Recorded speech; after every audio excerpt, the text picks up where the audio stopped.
শহরবাসীর জন্য আজ এক বিশেষ দিন। মেট্রো 3টে সম্প্রসারিত লাইনের উদ্বোধন করবেন আজ প্রধানমন্ত্রী। আজ শহরে আসছেন তিনি। দমদমে একদিকে তাঁর প্রশাসনিক সভা রয়েছে, অন্যদিকে তিনি রাজনৈতিক সভাও করবেন। আর তার পাশাপাশি মেট্রোর এই 3টি সম্প্রসারিত লাইনের উদ্বোধন তো রয়েছে। আমাদের সঙ্গে এই মুহূর্তে আমাদের দুই প্রতিনিধি সরাসরি রয়েছেন, উজ্জ্বল মুখোপাধ্যায় এবং অরিত্রিক ভট্টাচার্য। প্রথমে আমি উজ্জ্বলের কাছে চলে যাব। উজ্জ্বল, একদিকে শহরবাসীর জন্য আজকে একটা প্রাপ্তির দিন যেমন, তার পাশাপাশি অবশ্যই রাজনৈতিক কি বার্তা দেন প্রধানমন্ত্রী সেদিকে সকলের নজর থাকবে। আগের বার এসে তিনি একেবারে দুর্গাপুরের সভা থেকে আসল পরিবর্তনের কথা বলে গিয়েছিলেন, বারবার তৃণমূলের অপশাসন নিয়েও তিনি সরব হন। আজ কি বার্তা দিতে পারেন? দেখো, আজকে নরেন্দ্র মোদী কি বার্তা দেবেন তা কিন্তু গতকালই টুইট করে তিনি অনেকটা স্পষ্ট করে দিয়েছেন। নরেন্দ্র মোদী কার্যত বুঝিয়ে দিয়েছেন যে পশ্চিমবঙ্গে তৃণমূলের অপশাসন চলছে, এটাই হচ্ছে আজকের সভায় তার মূল লক্ষ্য।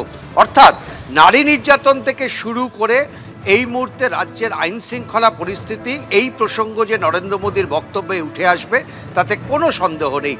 এই মুহূর্তে নির্বাচন কমিশনের যে নির্বাচন প্রক্রিয়া অর্থাৎ SRI নিয়ে যে বিতর্ক তৈরি হয়েছে, যেখানে তৃণমূল কংগ্রেস এই বিতর্কের কার্যত প্রথম সারিতে রয়েছেন, বামেরাও এই বিতর্কে একেবারে প্রথম সারিতে, এই বিষয়েও কিন্তু নরেন্দ্র মোদী স্পষ্ট করার চেষ্টা করবেন বলে মনে করছে রাজনৈতিক মহল, যে কেন SIR দরকার, কেন পশ্চিমবঙ্গের ক্ষেত্রে বিহারের পর SIR দরকার। তুমি একটা জিনিস লক্ষ্য করে দেখবে, এবারে যে নরেন্দ্র মোদীর যে সূচি, আমরা দেখছিলাম হিসেব কষে যে 2021 সালের বিধানসভা নির্বাচনের আগে নরেন্দ্র মোদী পশ্চিমবঙ্গে এসেছিলেন 9 বার, এবং 9 বারে এসে তিনি একাধিক কেন্দ্রে তিনি জনসভা করেন, তিনি রোড শো করেন।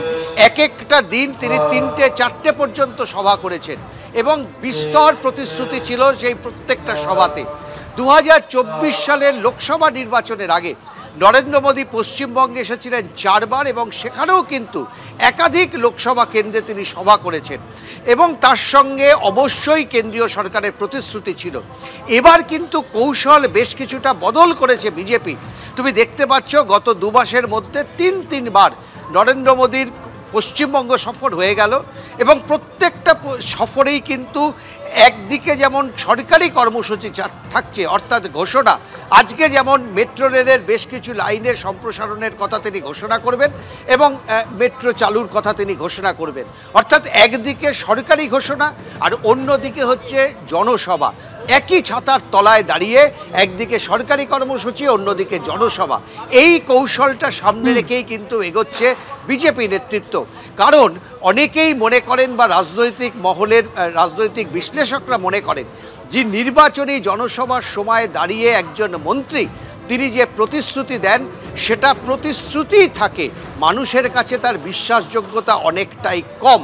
একেবারে তবে যতবারই প্রধানমন্ত্রী এই রাজ্যে আসছেন, এই নিয়ে মোট 3 বার, প্রতিবারই দেখা যাচ্ছে যে প্রকল্পের ভান্ডার কিন্তু তার ঝুলি থেকে বেরিয়ে আসছে। আজও কিন্তু হতে চলেছে সেরকমই।